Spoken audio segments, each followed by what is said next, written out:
السلام علیکم۔ بسم اللہ الرحمن الرحیم۔ رات گئے ایک شخص امیر المومنین حضرت عمر بن عبدالعزیز رحمۃ اللہ علیہ کے دروازے پر دستک دیتا ہے اور آدھی دنیا کا حکمران اپنے گھر سے باہر نکل آتا ہے۔ وہ شخص اپنے ہاتھ میں پکڑی اشرفیوں کی بھری تھیلی امیر المومنین کی طرف بڑھاتا ہے اور عرض کرتا ہے، اے امیر المومنین، میں اتنے 100 میل دور فلاں بستی سے آیا ہوں اور یہ مال زکوٰۃ آپ کی خدمت میں پیش کرتا ہوں۔ امیر المومنین نہایت افسوس کے ساتھ کہتے ہیں کہ یہ مال راستے میں تقسیم کر دیا ہوتا، میرے پاس لانے کی کیا ضرورت تھی؟ عرض کرتا ہے، یا امیر المومنین، سارے راستے آواز لگاتا آیا ہوں کہ لوگو، زکوٰۃ کا مال ہے، کوئی تو لے لو، لیکن سینکڑوں میل کے اس سفر میں کوئی زکوٰۃ لینے والا نہ تھا۔ یہ امیر المومنین حضرت عمر بن عبدالعزیز تھے، جن کی خلافت اسلامیہ میں اس قدر امن و امان اور خوشحالی تھی کہ سینکڑوں میل تک اشرفیوں سے بھرا ہوا مسافر بلا خوف و خطر سفر کرتا رہا اور اسے کوئی زکوٰۃ کا مستحق بھی نہ ملا، اور حکمران ایسا کہ جس کے گھر پر کوئی پہرا نہ تھا۔ نصف شب سائل کے دروازے بجانے پر کسی نوپ دار نے ڈانٹ ڈپٹ نہیں کی، بلکہ حکمران خود بستر سے بیدار ہوا اور آنے والے کو خوش آمدید کہا۔ حضرت عمر بن عبدالعزیز رحمۃ اللہ علیہ کی کنیت ابو حفص تھی۔ بنو امیہ کے یہ 8ویں حکمران تھے۔ سلیمان بن عبد الملک کے بعد تخت نشین ہوئے اور اپنے عمدہ پاکیزہ سیرت اور راست روی و پاک دامنی کے باعث مورخین کے ہاں خلفائے راشدین میں شمار کیے جاتے ہیں۔ 61 ہجری مدینہ منورہ میں جنم لیا۔ نانہال فاروقی خاندان سے متعلق تھا۔ جوار روضہ اقدس کے باعث جہاں بچپن میں ہی قرآن پاک حفظ کر لیا، وہاں حضرت عبداللہ بن عمر رضی اللہ تعالیٰ عنہ اور حضرت انس بن مالک رضی اللہ تعالیٰ عنہ سمیت متعدد صحابہ و تابعین کے سامنے زانوائے تلمند تہیا کرنے کی سعادت بھی میسر آ گئی۔ والد محترم نے بھی تربیت میں کمی نہ ہونے دی۔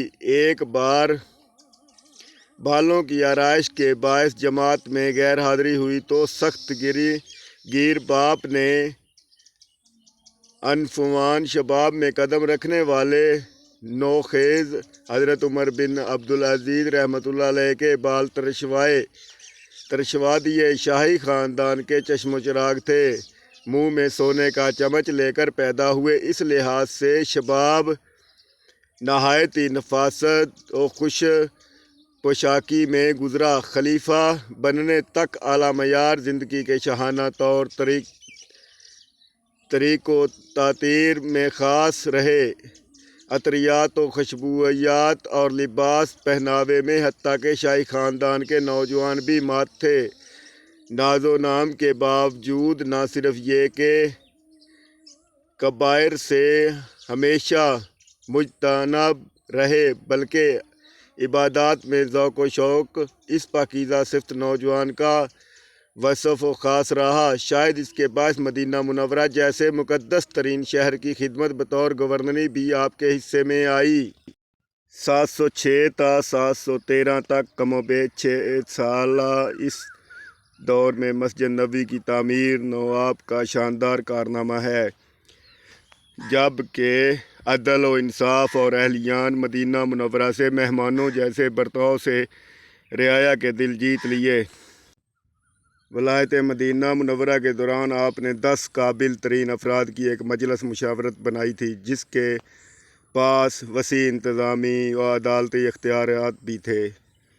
در حقیقت آپ کے پیش رد حکمرانوں نے اہل مدینہ سے حجاز سے کربلا تک جو سلوک کیا تھا، حضرت عمر بن عبدالعزیز رحمۃ اللہ علیہ نے اس کی تاریخ ہی بدل ڈالی۔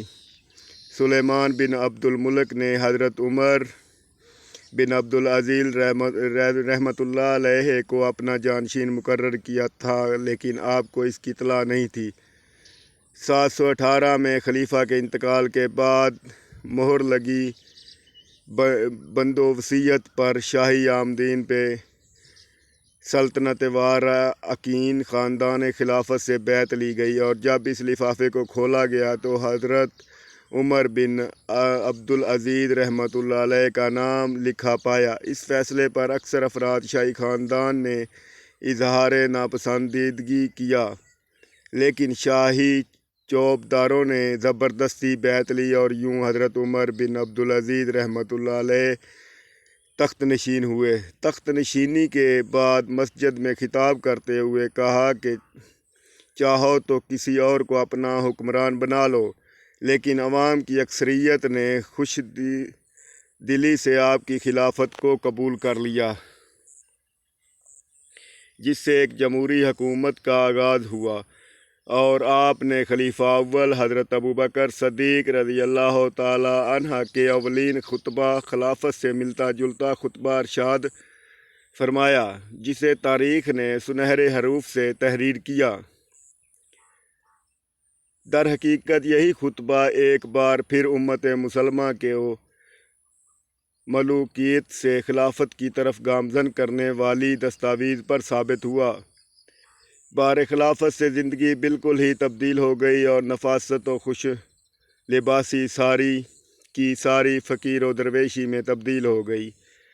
خلافت کے بعد سواری کے لیے اعلیٰ نسل کے گھوڑے پیش کیے گئے، لیکن یہ کہہ کر لوٹا دیے کہ میرے لیے میرا خچر ہی کافی ہے۔ دوران سفر ایک نقیب آگے کو چلا تو اسے ہٹا دیا کہ میں بھی ایک عام سا مسلمان ہوں۔ سلیمان بن عبد الملک کے ترکے پر کل خاندان بنو امیہ کی نظر تھی، لیکن ایک حکم شاہی کے ذریعے گزشتہ حکمران کی ساری جائیداد و نقد بیت المال میں جمع کرا دیے۔ اہل بیت نبوی کی محبت اور عقیدت میں باغ فدت جو ایک عرصے سے گمبھیر مسئلہ تھا، اور آپ کے پیش رد حکمرانوں نے اس پر غاصبانہ قبضہ کر رکھا تھا، اس کے اصل وارث خاندان بنو ہاشم کو لٹا دیا۔ اس کے علاوہ بھی بنو امیہ نے آل علی کی جن جن جائیدادوں کو زبردستی اپنی تحویل میں لے رکھا تھا، انہیں واگزارا کرایا اور ان کے اصل مالکان کو لٹا دیا، اور خطبہ جمعہ میں حضرت علی کرم اللہ وجہہ الکریم کی شان میں جو گستاخیاں کی جاتی تھیں، انہیں اپنی خلافت کے روز اول سے بند کرا دیا۔ حضرت عمر بن عبدالعزیز رحمۃ اللہ علیہ نے اپنی خاندانی و نجی زندگی بھی مکمل طور پر شریعت کے تابع کر دی، اور خلفائے بنو امیہ کی بجائے خلفائے راشدین کے اشعار کو اپنایا۔ خلافت کے بعد اپنی زوجہ کو حکم دیا کہ اپنے زر و جواہرات و زیورات بیت المال میں جمع کرا دو۔ اتنی بڑی ریاست، اور شاید اس وقت دنیا کی سب سے بڑی متمدن ریاست کے حکمران کے گھر کوئی خادمہ ملازمہ نہ تھی، بلکہ سلطنت کی اپنی ہاتھوں سے ہی گھر کا سارا کام سر انجام دیتی تھیں، جبکہ یہ خاتون اول فاطمہ خلیفہ عبد الملک بن مروان کی بیٹی اور دو خلفائے ولید بن عبد الملک اور سلیمان بن عبد الملک کی بہن تھی۔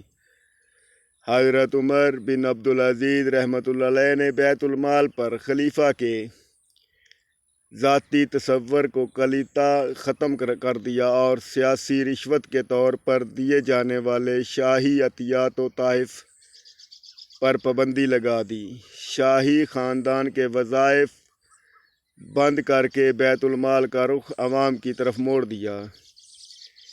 اس اقدام سے شاہی خاندان کو بے حد تکلیف ہوئی، یہاں تک کہ حضرت عمر بن عبدالعزیز رحمۃ اللہ علیہ نے عام اعلان کرا دیا کہ شاہی خاندان کے کسی فرد نے کسی جائیداد و زبردستی غصب کر رکھی ہے تو وہ اس پر دعویٰ کرے، اس سے انصاف فراہم کیا جائے گا۔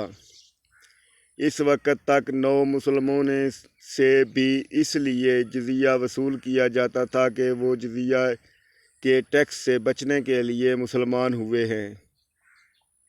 حضرت عمر بن عبدالعزیز رحمۃ اللہ علیہ نے اس ظالمانہ ٹیکس کے خاتمے کا اعلان کیا اور اس کے علاوہ بھی رعایا پر ناجائز لگان ختم کر دیے گئے۔ ان اقدامات کے نتیجے میں فوری طور پر ریاست کی آمدنی میں بہت زیادہ کمی ہو گئی، جسے آپ نے سرکاری اخراجات میں کٹوتی سے پورا کیا، جبکہ دور رس نتائج بہت جلد نمودار ہونے لگے اور عوام میں خوشحالی عام ہو گئی، اور صرف ایک سال بعد یہ نوبت آ گئی کہ لوگ صدقات لے کر نکلتے اور لینے والا نہیں ملتا۔ فلاحہ کے لیے حضرت عمر بن عبدالعزیز رحمۃ اللہ علیہ نے جگہ جگہ سرائیں بنائیں اور مسافروں کو 2 دنوں تک ریاست کی طرف سے کھانا مفت فراہم کیا جاتا تھا۔ حکمران کی اس خوبصورتی کا اثر بہت دور دور تک محسوس کیا گیا، یہاں تک کہ سندھ میں راجہ دائر جیسے حکمران کا بیٹا جے سنگھ بھی حضرت عمر بن عبدالعزیز رحمۃ اللہ علیہ کے دور میں دائرہ اسلام میں داخل ہو گیا۔ اللہ حافظ دوستو۔